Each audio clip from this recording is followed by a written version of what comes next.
کچھ بھی بات کرنا چاہیں یا پوچھنا چاہیں. کل کا بھی دن ہمارے پاس ہے.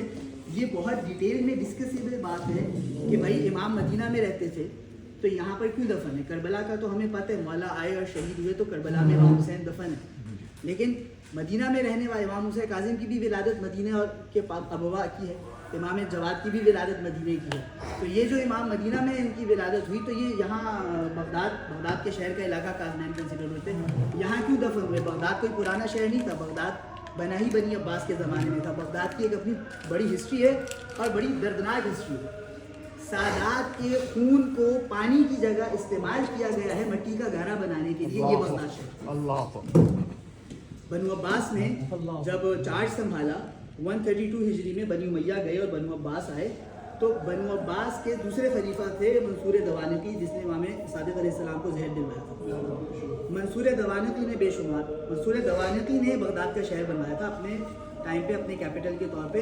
اور اس قدر اہل بیت سے اور ان کے چاہنے والوں سے بغض تھا کہ کئی سادات کو دیواروں میں چنوایا گیا, کئی سادات کے خون کو پانی کے طور پہ استعمال کیا گیا گھڑا میں. تو بغداد شہر کی اپنی ایک ہسٹری ہے جس کے بارے میں وہی والی بات یہ کہنے لگا ہوں. یہ مجھے اگر میں یہ جانے بغیر اس سفر سے واپس جا رہا ہوں, میں بہت نقصان کروں. کیا بغداد میں گزری, کیا بیتی.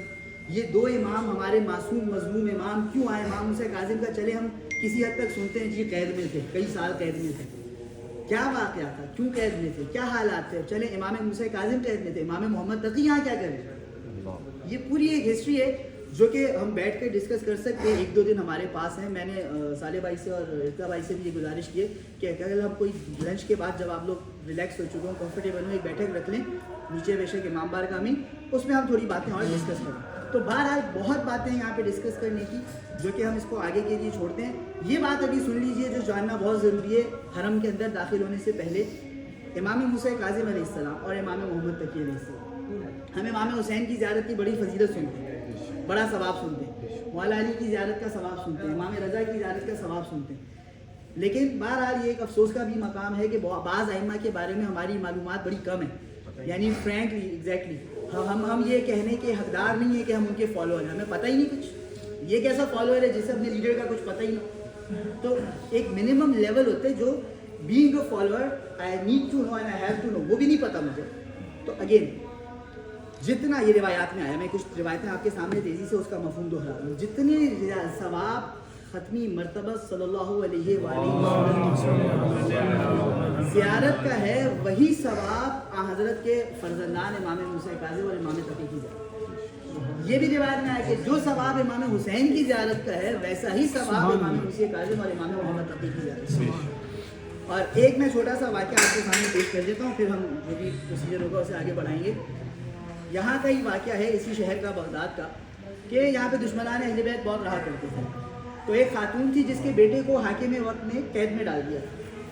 امام موسیٰ کاظم کی شہادت کے بعد کی بات ہے, یہاں مولا کا مزار تھا. تو وہ خاتون امام کے مزار کی طرف دوڑتی ہوئی آ رہی تھی کہ مولا میرا بیٹا قید میں, میرا بیٹا چھوڑا. اب یہ دیکھیے, یہ محبان اہل بیت کا یہ بھی ایک بڑا کٹھن امتحان. کوئی شخص تھا اہل بیت کا دشمن, تو اس نے تنزن یہ کہا کہ تو کسے یہ دعا کر رہی ہے یا کس کا وسیلہ بنا رہی ہے کہ تیرا بیٹا قید سے چھوٹے, وہ تو خود قید میں نعوذ باللہ مارے گا. اب یہ جملہ یہ خنجر بن کے اس کے دل پہ چلا, دل ٹوٹا. اور یہ بات یاد رکھیے, جب دل ٹوٹتا ہے نا تو ان کی نظریں کرنا. ٹوٹے دل کے ساتھ آپ وہاں جائیں اور آپ خالی پلٹ جائیں, یہ ہو نہیں سکتا. اگر ایسا ہے تو یا آپ یہاں نہیں گئے یا دل ٹوٹا نہیں. دل ٹوٹا روایت میں آیا, واقعے میں بیان ہوا. مفاتیح الجنان نے یہ واقعہ لکھا ہوا ہے جو میرے آپ کی رینج کی کتاب, کہ اللہ کی کرنی ایسی ہوئی اس خاتون کا بچہ بچ گیا اور وہ جو طنز کرنے والا تھا اس کا بچہ قید ہو. تو بہرحال جو بھی حوائج ہیں باب الحوائج کے در پر ہیں, جو بھی مرادیں ہیں باب المراد کے در پر ہیں. ثواب اتنا ہے کہ میں جتنا بھی بیان کروں وہ ناقابل بیان ہے. ختمی مرتبت کی زیارت کے برابر, جناب امیر کی زیارت کے برابر. اور یہ بھی روایت میں آیا کہ جو اس زیارت پر آئے گا وہ یہ جان لے کہ اب جنت اس کے لیے لازم ہے, اب اس کے اور جنت کے درمیان کوئی رکاوٹ نہیں. تو یہ جانتے ہوئے, یہ سمجھتے ہوئے, اس کو نعمت جانتے ہوئے, اس نعمت کی شکر گزاری کو دل میں بساتے ہوئے میں اور آپ مولا کی زیارت کے لیے چلیں گے. اور بہت ساری باتیں ہیں جو میں اور آپ اگر یہاں سے سیکھ کر جائیں تو میری اور آپ کی زیارت اور اس کی معرفت کا لیول ہی الگ ہوگا. انشاءاللہ ہم ڈنر کے بعد بھی بیٹھ سکتے ہیں, ظاہر ایک دو دن ہیں, ہم کل بھی لنچ کے بعد بیٹھ سکتے ہیں. جب بھی بیٹھنے کا موقع ملے میں آپ لوگوں کی خدمت میں حاضر ہوں گا. ایک مرتبہ سب مل کے درود بھیج دیجیے.